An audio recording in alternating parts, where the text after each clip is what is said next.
After my son was diagnosed with schizophrenia, at the age of 24, Julian jumped into oncoming traffic while high on meth and off his meds. And that was why I had him placed in the hospital, in a facility in Long Beach. Within days, I started noticing problems. I found my son with a bag over his head, bruising on his face, and I just kept thinking how preventable it was. I would like to expand the conversation and invite into the conversation the executive director of the Treatment Advocacy Center, which is a mental health advocacy organization, Snook. Yeah. So John, when you talk about the facilities out there, the lack of facilities, the understaffing in facilities, can you just address why that's happening and why these deaths, which are so preventable, are continuing to happen? It comes down to resources and oversight. None of this should have happened. Right. But we've lost 80% of our beds just since the 1980s.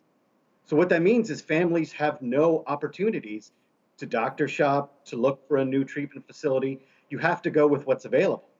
And unfortunately, too often that means a system that just can't respond to crisis in the way that we would expect for any other illness. How do we change this? It's broken. I mean, do we need legislation both on the state level and the federal level?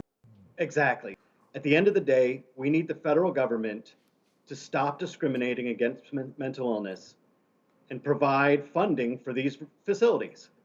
We need good oversight. Yes. We need a federal system that monitors and ensures these sorts of things don't happen. And we need a system that recognizes that inpatient care is a part of mental illness treatment, just the same way it is with cardiac care or something else. We know mental illness impacts the brain, and a significant percentage of those with serious mental illness are unable to understand they need care because of the illness itself. Right. But we very rarely take that into account, and we say, we're going to wait for them to become dangerous before we help out. That's a terrible way to provide care.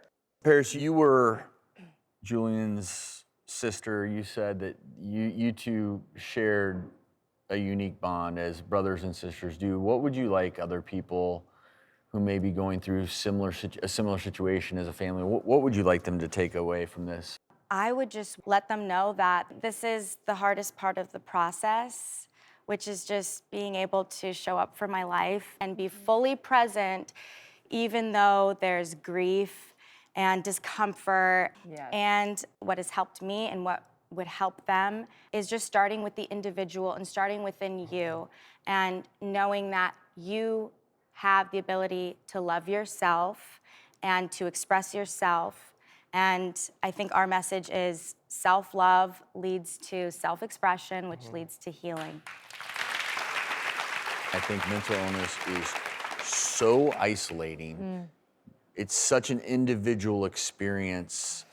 And we did reach out to the mental health facility Julian was at for a statement. They responded, "We take patient safety very seriously and we extend our deepest sympathies to all affected by such tragedies. While there have been no recurrences at our facility since 2014, any suicide is unacceptable. That is why we have implemented suicide screening, assessment, and monitoring protocols." The rest of the statement will be available on our website. And I feel like I say this all too often, but I genuinely mean it. We're gonna have resources on our website. If you or a loved one is struggling with mental illness or is having thoughts of suicide, get them the help they need. Let them know they're not alone.